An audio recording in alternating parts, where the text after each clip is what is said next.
पंजाब और हरियाणा के किसान अपनी मांगों पर अड़े हुए हैं। इसी बीच सोमवार को शंभू बॉर्डर पर किसान नेताओं की एक अहम बैठक हुई।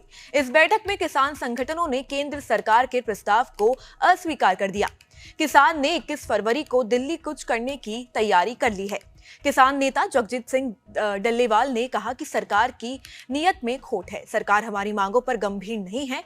हम चाहते हैं कि सरकार 23 फसलों पर एमएसपी यानी न्यूनतम समर्थन मूल्य का फॉर्मूला तय करे।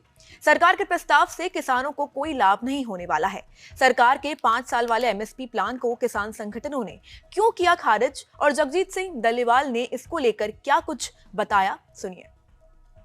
आप सबको बड़ी इंतजार थी कि प्रपोजल आई है, उसके ऊपर क्या किया है। दोनों फोरमों की अब चर्चा होने के बाद ये फैसला लिया गया है जो सरकार ने प्रपोजल दिया है उस प्रपोजल की अगर उसे नाप तोल किया जाए तो उसमें कुछ नजर नहीं आ रहा। 2-3 फसलों का बिकने की व्यवस्था बनाए और बाकी किसानों को ऐसे छोड़ दिया जाए, ये हमें उचित नहीं लग रहा। देश का किसान इसी तरह लूटता जा रहे तो वो हमें स्वीकार नहीं है।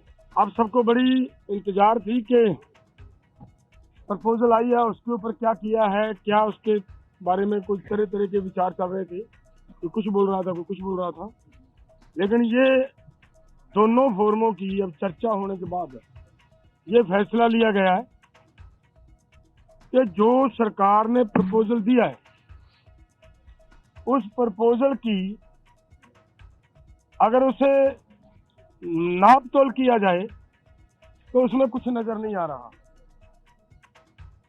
अगर इसको ध्यान से देखेंगे तो माननीय मंत्री जी कल ये बता रहे थे कि सरकार अगर एमएसपी की गारंटी दालों के ऊपर देती है तो हमारा 1.5 लाख करोड़ रुपया हमारी जेब से खर्च होगा, हमारे बजट के ऊपर वेट पड़ेगा। और इसी के बराबर एक खेती माहर साउथ का प्रकाश कामारेड्डी जी के अनुसार केवल 1,75,000 करोड़ रुपया अगर सभी फसलों के ऊपर एमएसपी दी जाती है तो 1,75,000 करोड़ रुपए के अंदर वो काम चल सकता है। तो फिर अगर सरकार इतने पैसा लगा भी रही है तो ये 2-3 फसलों का बिकने की व्यवस्था बनाए और बाकी किसानों को ऐसे छोड़ दिया जाए, ये हमें उचित नहीं लग रहा।